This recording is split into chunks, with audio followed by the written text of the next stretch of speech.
कितना बढ़िया हो मैया। हाय देखा कितने को मन में 5-5 किलो के बरारी मछली, 5-5 किलो को रोहू और रोहू टेंगरा मछली। का खरीदे करा के हाँ नहीं तो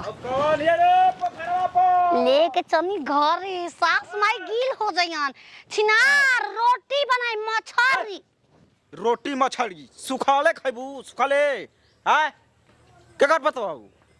के करा घर के तू मेहनत से मन तुले बका। अरे तहर मेहनत 4 बजे भोराई से आके आटा हाथ ना खिया देनी मछली तो फसल ही चुकी से हेते चुका हम तलैका बियाई हर हमारे पोखरवा तोर माई के पोखरासन पोखरा में भिरिया बा तो का करेलू है जा मछली मारे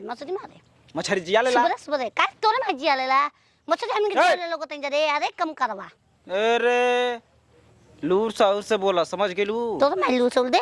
रे का कर चल दे लग जाए घरे। इतना बढ़िया ही चलता अब खाली नाम बताओ के कर पतो है ये स्मेश के सुमेश हां कना डेरा पो अपन डेरा पके और मछली मारल बड़ी साहब पोखरा में ले आय औरी तू जान हम अपन मार ले बात मार दर तू जनाई हम आवा हो छिनार कैसे लेता रे। आई रे दीदिया का कहतरी जहिया से बियाह कइले बन लड़का के पतो उतरले बन ऊ छिनारी घर के काम कहतली कि हमर गोड़ दबावत होई ऊ रानी रात में आवेले गरम तेल लेके जैसे ठेकाई वैसे आई माई आई बाबू करे लगी ना एगो कुछ काम ना करले कुछ ना दिन भर घूमे ले दिन भर और 10 दिन के ओरहन आवे 10 दिन के ओरहन आवे रे तू ही ना कहत रहू आई बुचिया चांद जैसन भी घर में रही तो अंजोर की जरूरत नहीं के भले करिए उतार लेकिन संस्कारी उतारा पतो कान धले लगानी जाले ना रोवा बतुआ छिनार के देता टेकी जा कौन जन्म में तू देख लो याद नहीं मछली कहत रहो कुछ के लूर नहीं के कोनो काम ना कर ली खाए के जोगाड़ ना कर देख क देनी देख ले रानी आ गल के कोनो को जरा शिकायत में बालू हो क्या शिकायत में बाल रे उहे बंसे ना टैया में फंसा के मुआ दे तारा चारा बन जीबू 2 मिनट तोरा में फंसा के बना दो मछली कहां से मच्छर तू ले ले पोखरा में मार के ले ले अपने तहार कौन बापवा के गोरे जामुन तो जमुनी ना में अचाल जमुनिया पर चढ़ धक टांगे खींच के सरकात रहत त ठीक के मारा वो जगह पटक के बियाह जन छिना लोगन बतावा ना ओए झू माई तो पूरा टटके मच्छर लगन से के कर रानी पोखरा में के अरे त के घर पोखरा में के अपन पोखरा में को जेबा जरिया तार पशुराम देले बना पोखरा ए जगह था के बेटी छिना ओ जे ना ओ जे पोखरा में स्नान करे रारी अरे सवाती तो पोखरा में कूद के तू मरली ह नहीं बंसी ऐसे कह के ओ तो तू मच्छर मारावा घर के बालू जे बंसी ओ जगह को लड़का पटरे मरावा के सिखा देल हम तोरले पूछनी ह तोरे पूछनी जकरा पोखरा में के ले जाके ओई पोखरा में डाल के हमके कोई कैसे डाल चोरी कर बानी पूरा आदमी ना खतरे हो तोहरा के आदमी देखिए कह कि मार लो का तो देराई रख समा से इतना दाते कतले बारी तू ही ओय हो दादा ये न कहो दाते कटले में त कहो गर्दनिया रे दिया से तहार हम ना है कि छो देब हमारा के थोड़ी ऐसा तारे घर हरन लेके दे हम ना यहाँ ना शाम के टेंगरा खाइबो ये खाइब ये बन तो बना के जो खो बना लूर आ बना तनी बंदूकिया रे बनाइबू काहे खाती हम छरवा कर संग संग हम लपटाई और आज तेरी बना तो धरी बिछी झाड़ी ना रात राम से सब छना रे मार ले जाके हर मार में जाके बैठ जा हारा कर ले हां देख के दर्द हमर खत्म हो गइल के कर हाय ऊ झाड़ लेके हम झाड़ने का दर्द खत्म यार हम झाड़ी हारा झाड़ी तेरा छिनार मर बन दाते कर बारी हो हमारे पोखरा में जाके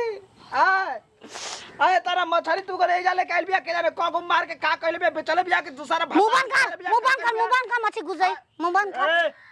तोहर जन नैका पोखरा छोड़ के खाल बा ओई में पहुंचे तेरे छोटा की ओ छोटा की खलते काल बाड़ू बड़ के पोखरा पहुंचा हमारे पका घोगिया ओकरा पे मरले बे जा घोगिया दम बत घोगिया ला हम छूटा छोड़ दे जितना मार के मार लो जैसे मार के वैसे मार लो अच्छा तो छूटा छोड़ देल बाड़ू जा कहीं ले चढ़ के हेंगा के आ जा आ राजीला का बाद देला कीला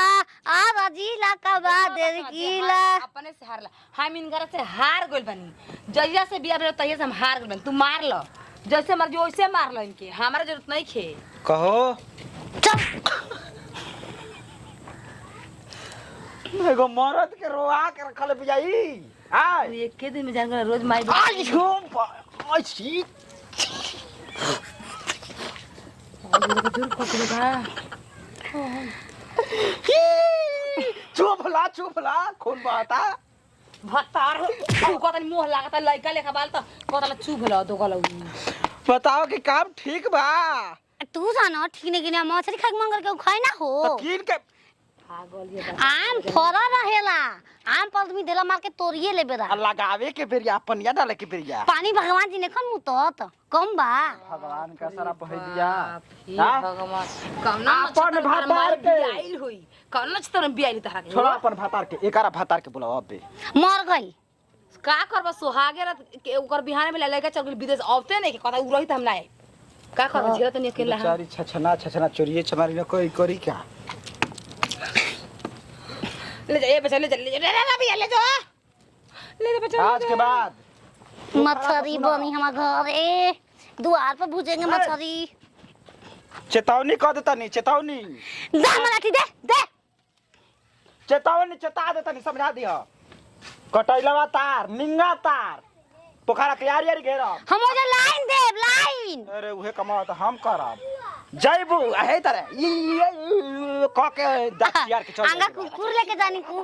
तार के पैसा हम देला का अरे का कहते कुकुर के कुकुर वो पोसले बड़ू जा आगे पीछे चार को घूमे ना देखा है ओ कनी के पहले ठगावे नी तब अपने जा दी द ना डेरा पर चल चल चल बना के खा जाई चल मछरी दा ए छिना छोड़ दे